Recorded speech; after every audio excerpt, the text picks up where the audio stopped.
Welcome to Crossroad Connection. My name is David Scheringa, and we're here in Web TV speaking out for those who are left unheard. I have a very special guest in the studio with me today, Judge Robert Bell. He's been on the radio program, which we had for 5 years by the same name, Crossroad Connection, and a popular feature of our program. And welcome back, Judge Bell. Thank you. It's nice to be here again. The Washington Post 2 weeks ago had an interesting article pointing out how experts are kind of befuddled as to why in the last 20 years violent crime has been dropping in the United States. And you can see the chart. They said they expected it to increase, but for the last 20 years it's been dropping. And various theories are out there as to why, but the Post didn't find any of them convincing. How about from the perspective of a judge? Why are crime rates dropping? Oh, I've got a couple right away. The abortion rate of African American girls in the big cities of New York, Washington, and others is over 60%.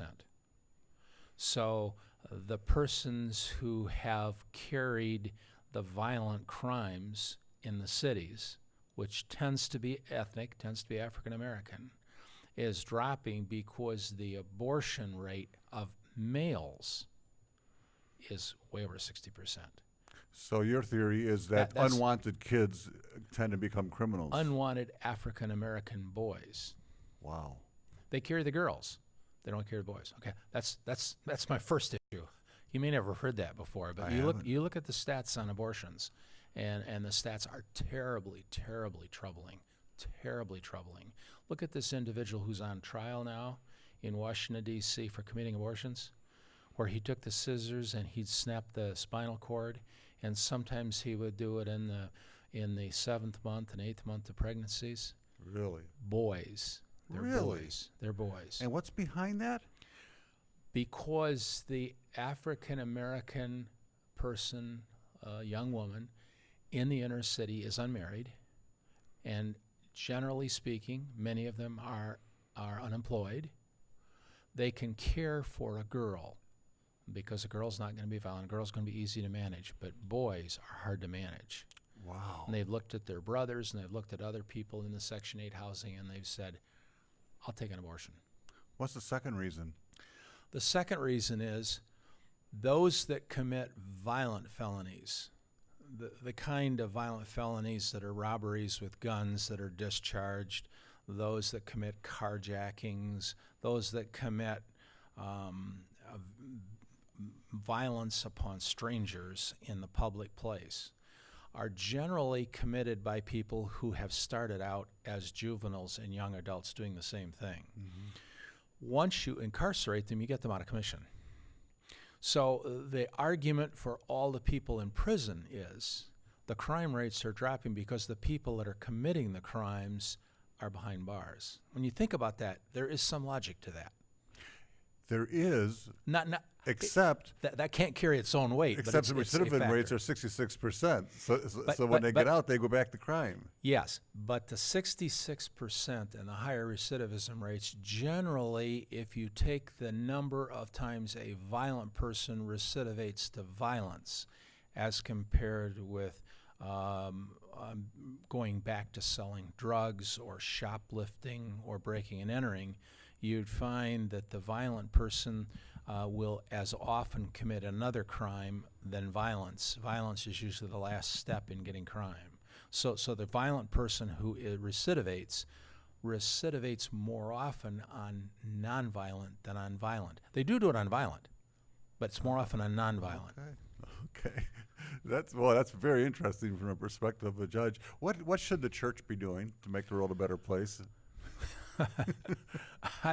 in this area? I'm not sure. I would go beyond the church and say, what should a family in a neighborhood be doing about crime?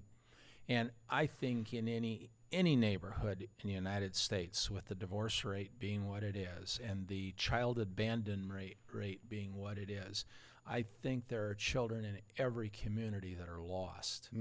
And I think taking that child to daily vacation Bible school, taking them to Awana and any of these programs, and making a concerted effort to include these children who are in some cases orphans for all intents and purposes, and kind of adopting them and sending them to camps. My heart just sunk when I was talking to a group of African American pastors in Chicago. They have a camp way down near the Indiana-Michigan border.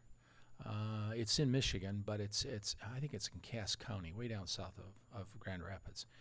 And they can't get the finances to put together to run the camp and get food and get counselors and things for the summer to run it. And I said, well, okay, suppose you had unlimited funds, what would you do? They said, oh, we just empty the buses and bring the kids out from Chicago. And well, would you have any problem finding kids? Oh, no, we wouldn't have any problems at all finding kids. It's finding the monies to run these camps.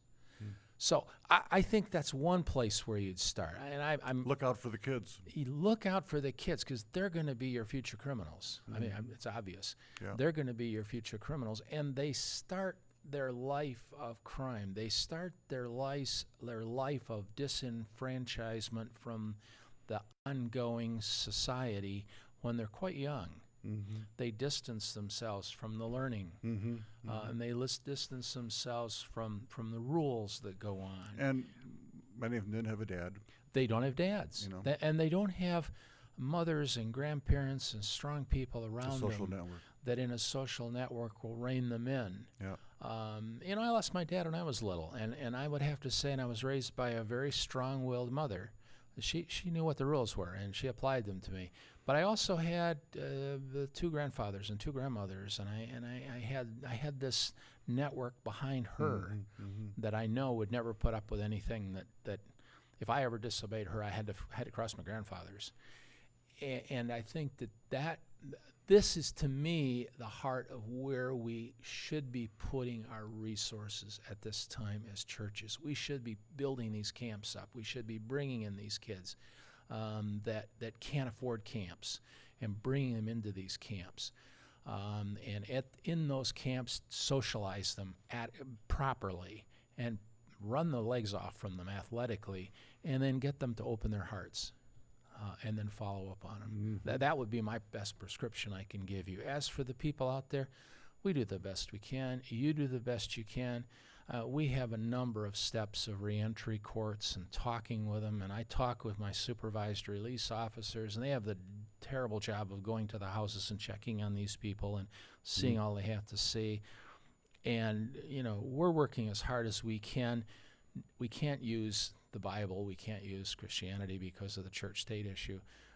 But these people are really putting their hearts out to try and turn these people around. And we do have success stories.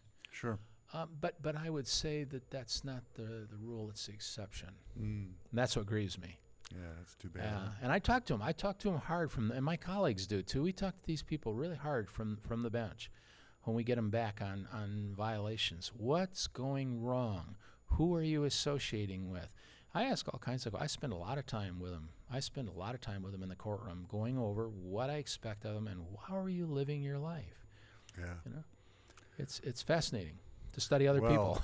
This interview has been fascinating once again. Thank you so much, Judge, for coming in. You. It's of great interest to our constituency, and I know to many, many others. And it's quite an honor to have Your Honor here with us to talk about these things. It's something I've dedicated my life to, and I've 40 years as a state and federal judge, and thousands of people. And I'm drawing, as I answer these questions, I'm drawing from these thousands of people that I've seen during this period of time. Yes. Thank you so much for being with us again. Thank you for the invitation. And thank you for being with us. My name is David Schuringa. You've been watching Crossroad Connection with a special guest, Judge Robert Bell. We hope to see you again right here next week.